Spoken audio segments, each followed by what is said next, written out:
Hey guys, I told you I would send you a hint homework video, so here it is. We're going to do this side together. Missy works at Clark grocery store. The table below shows the number of hours she worked each week last month and the total amount of her paycheck before deductions. Okay, so she worked 30 4/10 hours and she made $284.24. Then she worked all these other amounts for this much money. We want to know what her hourly rate of pay is, which is just the unit rate. That's what we talked about today in class, that when we're finding the rate of change, we're just finding the unit rate. So we're going to use that K equals Y over X. Remember, K just represents our unit rate or our constant rate of change or our constant of proportionality. So we're going to figure out how much she makes per hour by doing Y over X. So these are my X values, these are my Y. So I'm just going to divide. I'm going to pick the smallest one. So I'm going to do 119.68 over 12 8/10. So I did my Y over X, 119.68 over 12 8/10. So now to solve, I just divide. Okay, I want you to pause and divide this yourself. All right, you should have divided already, but go ahead and check with me, make sure you did it right. You move the decimal over one time, but whatever you do outside, you do inside, okay? I know 128 doesn't go into 1, it doesn't go into 11, it even doesn't go into 119, but it goes into 1,196. Let me see.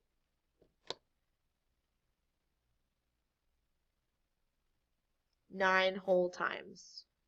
So 9 times 128, you should have done that off to the side, is 1,152. And then you subtract. Bring down the 8. And it goes into 448 3 times. 3 times 128 is 384.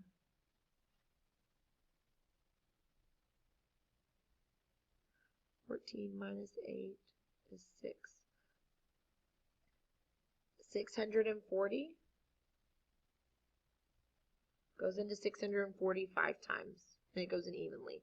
So her hourly rate was $9.35. Look how I lined up my decimals first thing. I wanted to make sure I didn't miss my place value. All right, let's look at number 2. It says a cold weather front causes the temperature to drop at a constant rate of 6 degrees every hour. Write an equation that can be used to find the total temperature change C after H hours. So if I wanted to write a table, like make a table for this, I would have the total number of hours. Remember, time is always our X value.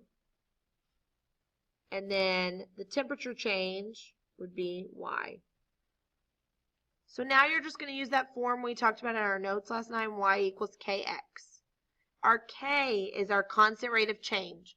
So in this problem, our K is 6. So now you just write it. Y is C, 6 is my K, and my X is H. So if I wanted to know the total temperature change, I would multiply 6 times the number of hours that have passed to find C.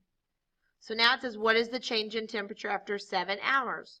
So I'm going to use this equation right here. I'm looking for the change in temperature after 7 hours. I just replaced hours with 7. So the total change is going to be 42. All right, let's look at number 3. On the grid below, create a graph to show the relationship between feet and yards. Label the graph. Okay, if you had your conversion chart at home, you would know that 3 feet is equal to 1 yard.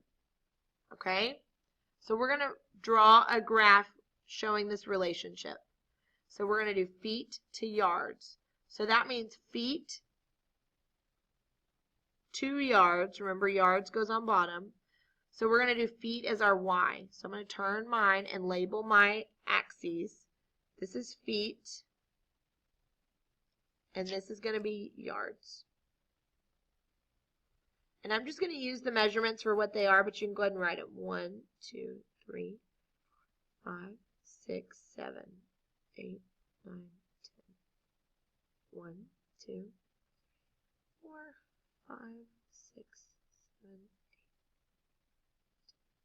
8. Okay, now that I've labeled,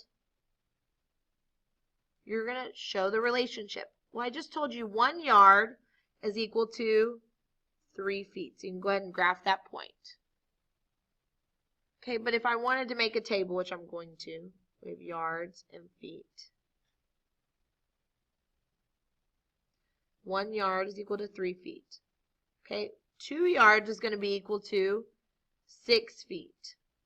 So we're going to go over here and graph that. And then 3 yards is equal to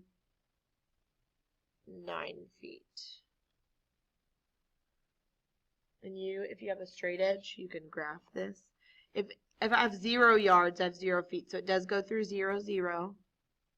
So I'm going to use my straight edge here and draw a line. Okay? Now, if I wanted to find out what the constant rate of change was, remember you just do y over x. So 9 over 3, you get 3. If you did 6 divided by 2, you get 3. 3 over 1 is 3. Okay? All right, the next problem. Samantha began collecting China dolls when she was a very young girl. The model shown can be used to find the number of dolls Samantha has given the number of years she is collecting. At what rate does Samantha collect China dolls? Okay, I'm going to make a table for this one. So for me, my table is going to be years and then dolls. So at year 1, she collected 2 dolls. Year 2, she collected 4 dolls. I'm just counting the number of dolls. Year 3, she collected, oops, I wrote the wrong number. 3, she collected 6 dolls. So now you're going to find that constant rate of change. So do y over x for all of them. So I see I have 2 over 1, which is 2. 4 over 2 is 2. 6 over 3 is 2. So she collects them at 2 dolls per year. That's the rate she collects them. All right? Good luck on the back side. All you're doing is finding the constant rate of change for each table. So you're just labeling x and y and doing y over x. And then on the graph, just pick 2 points and find the change in the y over the change in the x. Okay? All right. Good luck.